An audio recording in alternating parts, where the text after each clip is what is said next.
Hello, I'm LW once again, and this is my Latch podcast, and it's on diet and exercise. So, the last time we met, I want to make sure that I clarify one thing. It's very important to me. I take it very, very seriously. So, we're not trying to make fun of anyone at all. So, I want you to understand that. So, with that in mind, when I say that you eat too much, I mean that exactly, but it's not your fault. And I mean it's not your fault because we all have the same problem. None of us Americans were actually trained to eat portionately. Portionately is a key word because if we learn to eat in portions, we wouldn't have the obesity problem that we have in America today. So let's keep that in mind. So that's the main thing that we need to work on. So, as I had mentioned before, we have all these different opportunities to do something about controlling your weight. Step number one, reduce the amount of food that you eat and pay attention to what you are eating. Now, I'm not going to suggest that things that we do aren't amusing to a degree, because some of us think that when you're sitting on the sofa and you're falling asleep, that you need to get up and eat something. Well, that's going to make it worse because now you're filling your stomach once again with something usually that's not good for you, and it's going to make you more sleepy.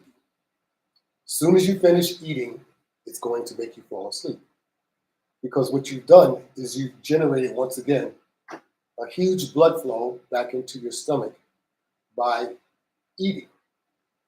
And that's what made you sleepy in the first place. So we have to keep that in mind because it's very serious. So, what do you do when you feel the urge to snack? Well, you could drink water. I know that doesn't sound very, very eventful, or it doesn't sound like it tastes good. It's just good for you. You can find the right things to snack on, though. And it might be a piece of fruit. It could be a banana. A banana is very, very healthy. It could be a mango, something that's healthy and something that tastes good. Don't eat ice cream, but if you do, eat a portion of ice cream. I eat ice cream and I eat portions of ice cream because I like it. But you need to make sure that you're controlling what you eat when you eat it, no matter what it is. Now, let's talk about these diet programs just for a minute because I want you all to understand what you are doing to yourself and what could possibly happen. They may be effective and they may be working for a lot of different people these days, but I see that they've added injections to a lot of these diet programs. So now you're not just getting pills, now you're getting injections.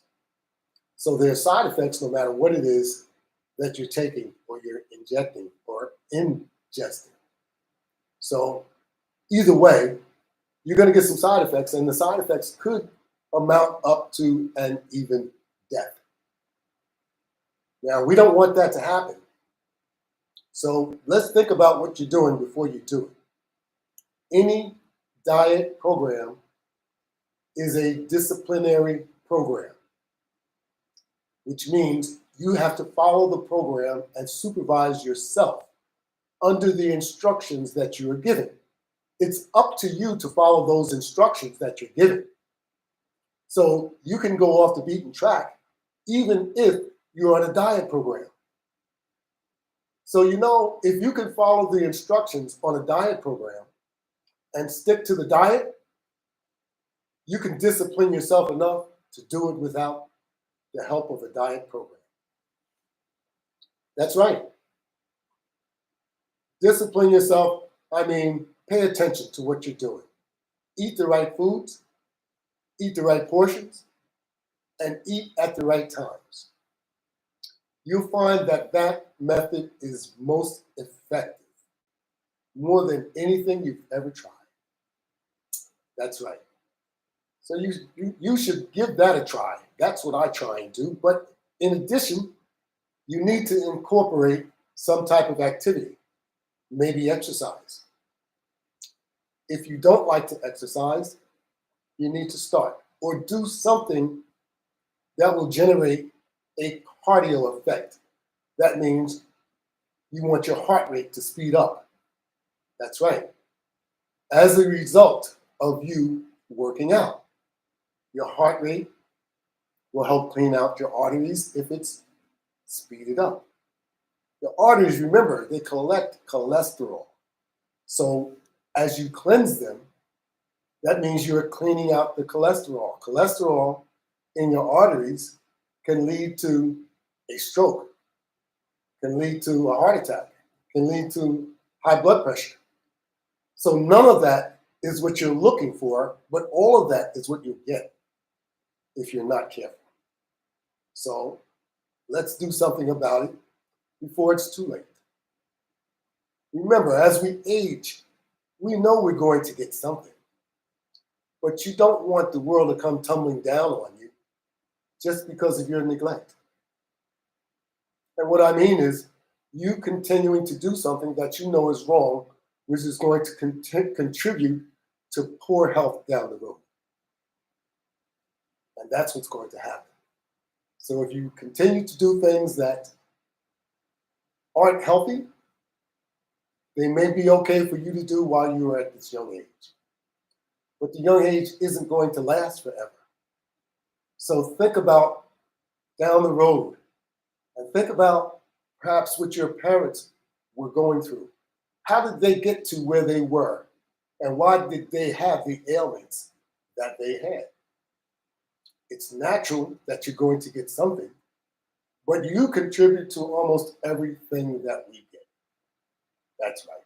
You, me, we all contribute to what we get. Now, there's different circumstances, and I understand that. But for the most part, type 2 diabetes, a lot of us think that it's an inheritance. No. Type 1 diabetes is perhaps an inheritance, and you have it from birth. Type 2 diabetes is something that you catch along the way.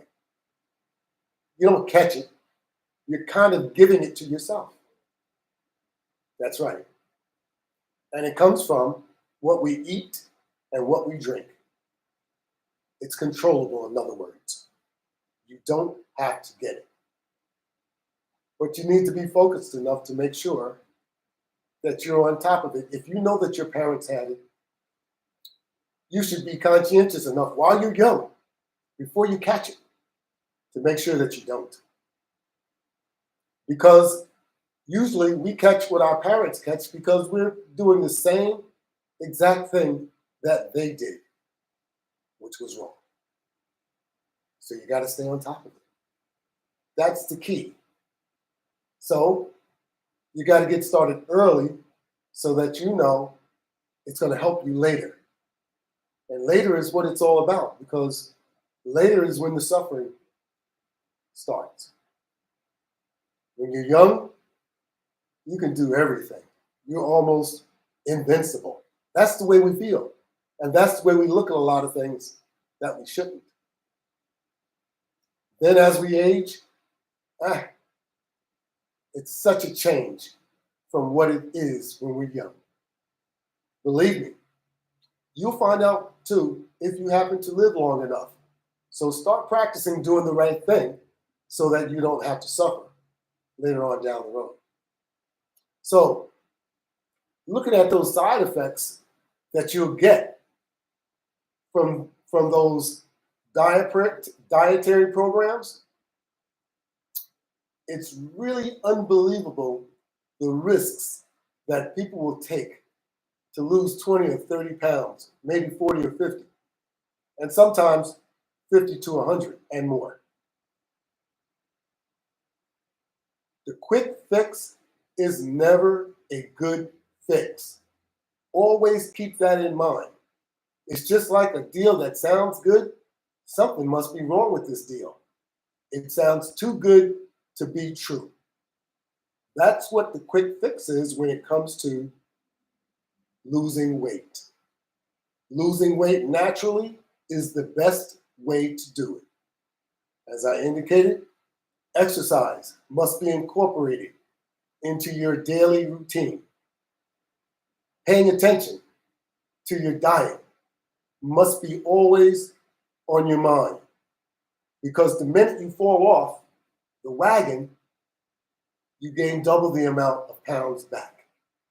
So you want to make sure you stay focused and stay conscientious of what you're doing so that you can maintain what you got, or you can lose what you don't want.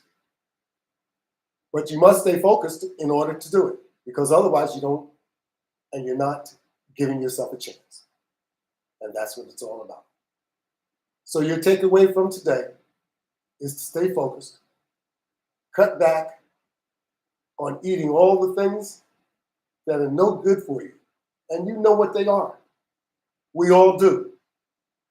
But they taste so good, can't stop eating. So it calls for discipline. And you may have to go cold turkey, or you can do it gradually to wean yourself off of whatever it is. That's usually the best way.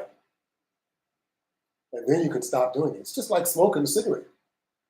Wean yourself off until you don't need that nicotine any longer. Because these are the things that's difficult to stop. Eating too much is habitual, just like smoking. All of this is habit forming, and it's difficult to get under control. So you have to do what's almost impossible to get it under control, and you can do it. Trust in yourself, stay focused, don't lose focus, and you'll find that you'll be able to achieve what you're looking to achieve. Thank you all for watching the OG and listening to my podcast on LW. I'll see you another day.